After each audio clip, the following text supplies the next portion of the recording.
है गाइस, सो आज की इस वीडियो के अंदर मैं आप लोगों को बताने वाला हूँ किस तरीके से आपको कैलिब्रेट करना है आपको अपने E88 ड्रोन को। एंड कैलिब्रेट करने से फ़ायदा क्या मिलेगा वो पहले बता दूँ। कैलिब्रेट करने के बाद आपका जो ड्रोन है वो काफ़ी स्मूथ फ्लाई करेगा एंड उसमें कोई भी दिक्कत नहीं होगी, ठीक है। और आप लोग काफ़ी ईजिली इसे अपने घरों में भी कंट्रोल कर पाओगे। चलिए वीडियो को शुरू करते हैं एंड बताता हूँ किस तरीके से आपको कैलिब्रेट करना अपना E88 ड्रोन। सबसे पहले तो आप लोग अपने ड्रोन को पेयर कर लो, फ्लाई कर। तो पेयर हो चुका है हमारा ड्रोन, देख सकते हो आप लोग। चलो फ्लाई करते हैं, ठीक है। मैं आपको उसको कैलिब्रेट कैसे करता हूँ। तो इस कैलिब्रेट करने के लिए बहुत ही ज़्यादा सिंपल स्टेप है, वो क्या है मैं आपको बताता हूँ। यहाँ पे आप लोग आओ नीचे, ठीक है। देखो जैसे यहाँ पर देखो ड्रोन का जो लाइट है अभी ब्लिंक नहीं कर रहा, सिंपल है, ठीक है। बट जैसे मैं इसे नीचे करूँगा दोनों को एंड ये ब्लिंक करने लग जाएगा एंड इसमें कुछ बीप की आवाज़ आएगी। इट मीन्स कि हमारा जो ड्रोन है वो कैलिब्रेट हो चुका है एंड अब हम इसे फ्लाई करेंगे तो काफ़ी स्मूथ होगा पहले से ज़्यादा, ठीक है। कैलिब्रेट करने से होता क्या है, इसकी जो साइड जो ट्रिमिंग कीज है वो ड्रोन को ट्रिम करके एक जगह पे उसकी जो पोजीशन है वो होल्ड कर देती है, ठीक है। और इससे हमारा जो ड्रोन है काफ़ी स्मूथ फ्लाई करता है। थोड़ी बहुत दिक्कत आ सकती है क्योंकि इसमें ब्रशलेस मोटर नहीं है, ठीक है। तो थोड़ा सा हल्का फुल्का अनस्टेबल हल्का फुल्का हो सकता है, बट पहले से काफ़ी ज़्यादा स्टेबल हो जाएगा हमारा ड्रोन। चलो गाइस मैं आपको फ्लाई करके दिखाता हूँ कितना स्टेबल अपना ड्रोन फ्लाई कर रहा है, ठीक है। सिंपल 1 की टेक ऑफ करते हैं। तो देख सकते हो आप लोग यहाँ पे, ठीक है। यहाँ पे आप लोग अपने ड्रोन को देख सकते हो, ठीक है। काफ़ी ज़्यादा स्मूथ है यहाँ पे ये हमारा ड्रोन एंड एक डायरेक्शन में ज़्यादा ही जान रहा है, आप ये देख सकते हो, ठीक है। मैं जो इसकी जिक्र कर रहा हूँ ये उधर ही हो रहा है, ठीक है। ये देख सकते हो।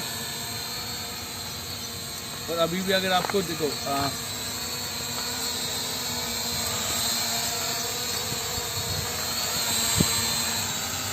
देख सकते हो काफ़ी स्मूथ फ्लाई कर रहा है। एंड कैलिब्रेट करने के बाद अगर ये हल्का फुल्का अनस्टेबल हो तो आप लोग उसके बाद यूज़ कर सकते हो ट्रिमिंग की इसका, ठीक है। सबसे पहले आपको ये देखना है कि किस डायरेक्शन में ज़्यादा आ रहा है, ठीक है। जैसे कि पीछे की साइड हमारे ज़्यादा आ रहा है तो हमें आगे वाली जो ये है ना, ये बटन इसे दबानी है। आगे वाली जो ट्रिमिंग की है इसे आपको दबानी है। इससे क्या होगा, ये थोड़ा सा इसका जो ट्रिम है वो एडजस्ट हो जाएगा। बट हवा देख सकते हो गाइस तो काफ़ी तेज़ है, सो थोड़ा सा हवा की वजह से भी अनस्टेबल हो रहा है। आप लोग अपने आसपास देख सकते हो, ठीक है। हवा जो है वो काफ़ी ज़्यादा तेज़ है एंड ये जो ड्रोन है गाइस देखिए कैसे काट के हवा से निकल रहा है।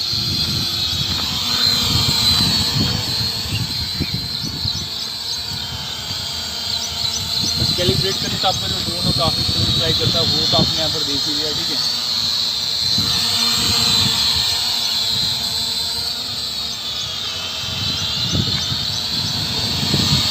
अगर आप इसे ध्यान से देखो तो ये बहुत ज़्यादा इसे फोर्स लगाना पड़ रहा है, ठीक है, आगे या पीछे आने के लिए।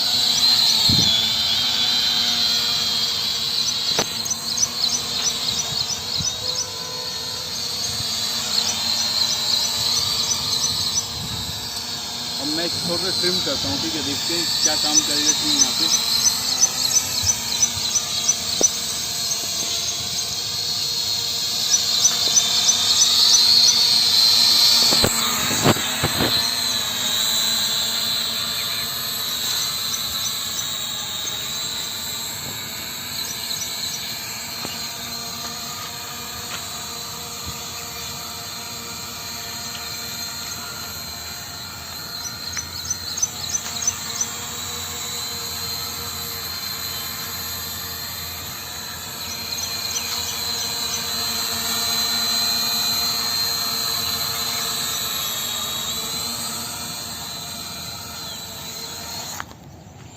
तो गाइस यहाँ पे आपने देखा, हमने यहाँ पर इसे कैलिब्रेट करके दिखाया। बाकी आपको ये वीडियो कैसी लगी कमेंट बॉक्स में जरूर से बताना। वीडियो अगर आपको पसंद है वीडियो को एक लाइक कर देना और न्यू हो पहली बार आए चैनल पे तो प्लीज़ चैनल को सब्सक्राइब करके बेल नोटिफिकेशन कॉल पे सेट कर देना। कमेंट करके बताना वीडियो आपको कैसी लगी।